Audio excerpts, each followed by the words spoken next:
Hey everyone, and welcome to Windows Report, and in this video I'll show you what to do if the Realtek HD Audio Manager is not opening. So the first solution you should always take in consideration is to update your audio drivers. To do so, right-click the Windows button, then head over to Device Manager.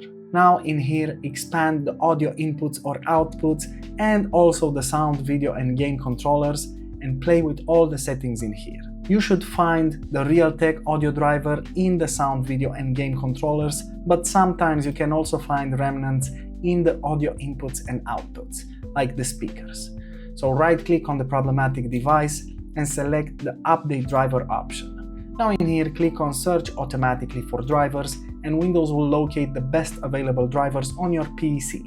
After installing them, restart your computer and check if the problem still persists. Next in line, another useful solution is to reinstall the current drivers. So go back to the Device Manager, which is accessed by right-clicking the Windows button and selecting it from the search result. Now in here, expand the problematic section and then right-click on the problematic device and select the Uninstall Device option.